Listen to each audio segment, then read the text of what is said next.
வணக்கம் குட்டீஸ். இன்னைக்கு ஒரு நீதி கதையை படிக்கலாம் வாங்க.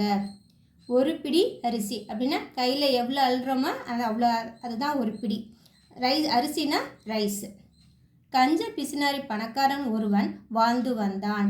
ஒரு பணக்காரன் ரிச்மேன் இருக்கான். அவன் எப்படி இருக்கான கஞ்ச பிசினாரி, அதாவது யாருக்கு எதுவுமே கொடுக்க மாட்டான், ஒரு பைசா கூட கொடுக்க மாட்டான், என்ன அவனே வச்சுக்கணும் அப்படின்னு இருக்கான். இவனுக்கு தன்னுடைய செல்வங்களை தானம் செய்ய மனதில்லை. இவனுக்கு அவனுடைய சொத்து, செல்வங்கள்லாம் சொத்து இருக்கியா, அதெல்லாம் மற்றவங்க தானம்னா யாராவது வரியவங்க கேட்டால், ஏழை மக்கள் ஏதாவது கேட்டால் உதவி செய்யக்கூட இவனுக்கு மனசு இல்லை, காசு குறைஞ்சிடும் அப்படின்னு அவன் கொடுக்க மாட்டான். ஆனாலும் சொர்க்கம் செல்ல ஆசை இருந்தது. யாருக்கும் எதுவும் உதவி செய்ய மாட்டான், ஆனாலும் அவன் சொர்க்கம் போகணும் அப்படின்னு ஆசை இருக்குது. எனவே துறவி ஒருவரிடம் நான் சொர்க்கம் அடைய வழி சொல்லுங்கள் என்று வேண்டினான். துறவி முனிவர்கிட்ட போய் நான் சொர்க்கம் போனேன், ஏதோ ஒரு வழி சொல்லுங்க அப்படின்னு கேட்குறான். பெரியோர்களும் நீதி நூல்களும் சொல்கின்ற வழியில் நட, ஏழை எளியவர்களுக்கு உன்னால் இயன்ற தான தருமங்கள் செய் என்றார் அவர். அவர் என்ன சொல்கிறாரு, பெரியவங்க நீதி நூல்கள், நீதி அப்படின்னா நேர்மையாக உண்மையாக எப்படி வாழணும், ஒழுக்கமாக எப்படி வாழணும் அப்படின்னு சில ரூல்ஸ்னால் இருக்கலையா, அந்த மாதிரி புக்கில் சொல்லியிருப்பாங்க இல்லையா, திருக்குறள், இன்னா நாற்பது இனியவை நாற்பது, இந்த மாதிரி தமிழில் நிறைய நூல்கள் இருக்குது.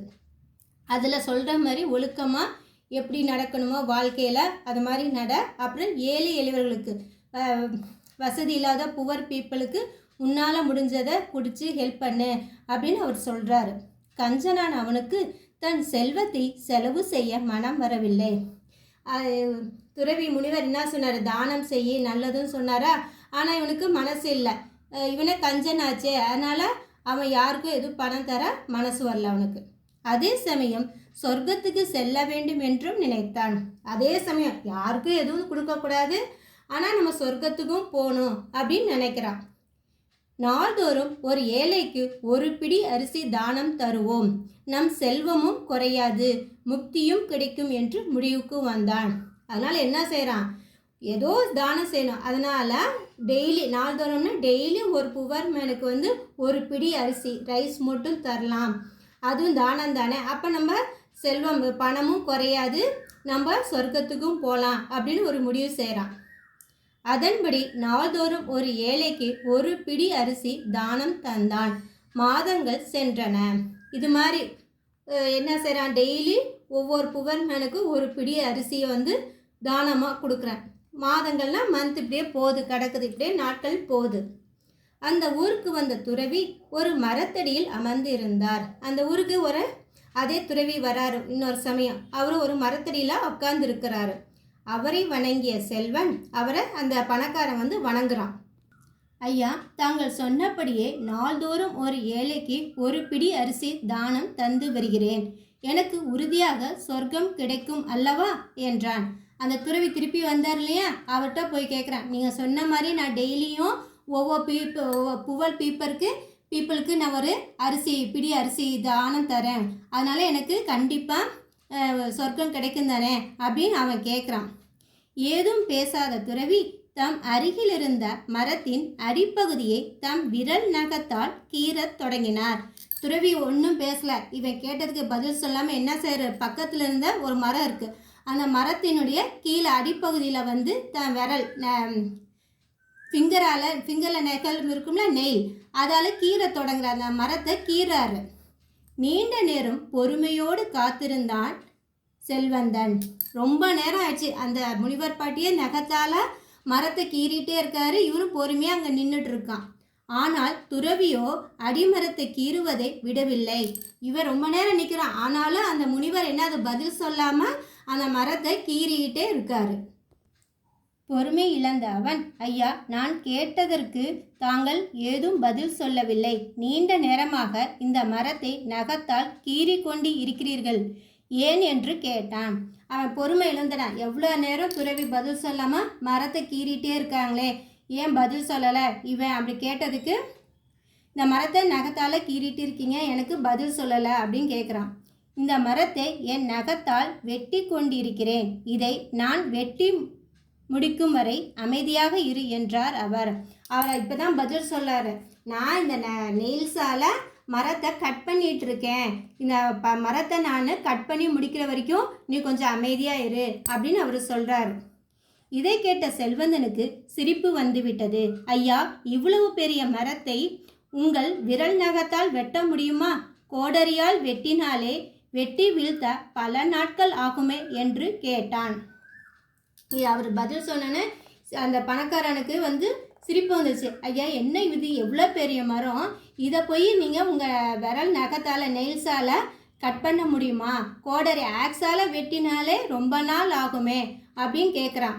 ஒரு பிடி அரிசி தானம் தந்துவிட்டு நீ சொர்க்கத்திற்கு செல்ல ஆசைப்படும் போது என் விரல் நகத்தால் இந்த பெரிய மரத்தை வெட்ட முடியாதா என்று கேட்டார் அவர்.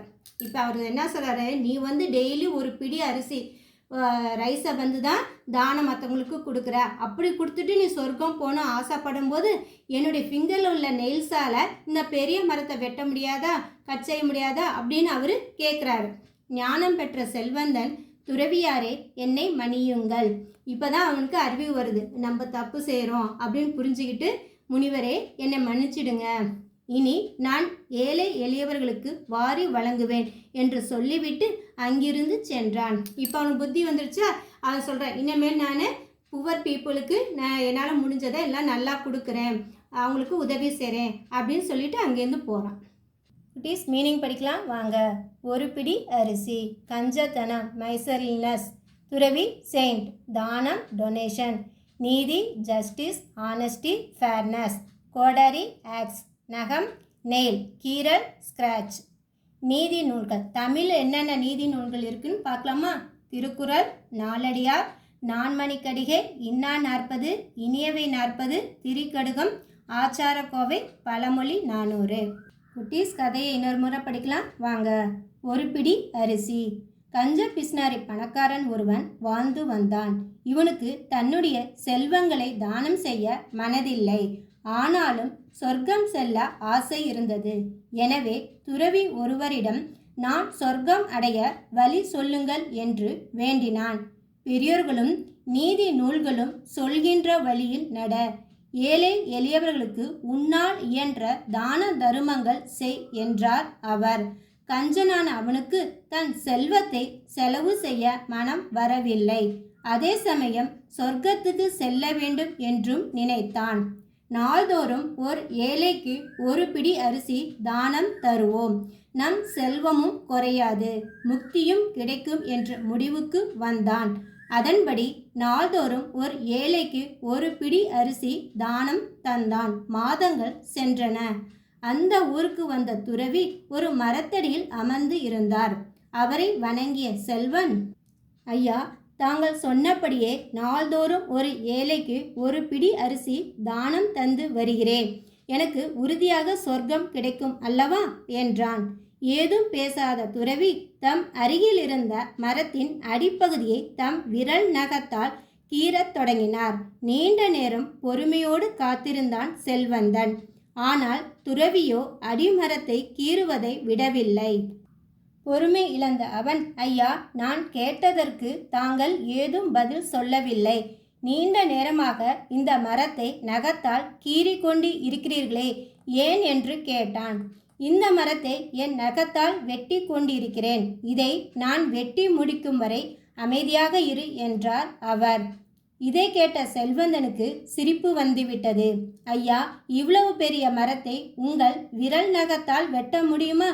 கோடரியால் வெட்டினாலே வெட்டி வீழ்த்த பல நாட்கள் ஆகுமே என்று கேட்டான். ஒரு பிடி அரிசி தானம் தந்துவிட்டு நீ சொர்க்கத்திற்கு செல்ல ஆசைப்படும் போது என் விரல் நகத்தால் இந்த பெரிய மரத்தை வெட்ட முடியாதா என்று கேட்டார் அவர். ஞானம் பெற்ற செல்வந்தன், துறவியாரே, என்னை மன்னியுங்கள், இனி நான் ஏழை எளியவர்களுக்கு வாரி வழங்குவேன் என்று சொல்லிவிட்டு அங்கிருந்து சென்றான். குட்டீஸ், கதையை படித்து ப்ராக்டிஸ் பண்ணுங்கள். வீடியோவை சப்ஸ்கிரைப் பண்ணுங்கள், லைக் பண்ணுங்கள், ஷேர் பண்ணுங்கள், கமெண்ட் பண்ணுங்கள். அடுத்த வீடியோவில் சந்திக்கலாம்.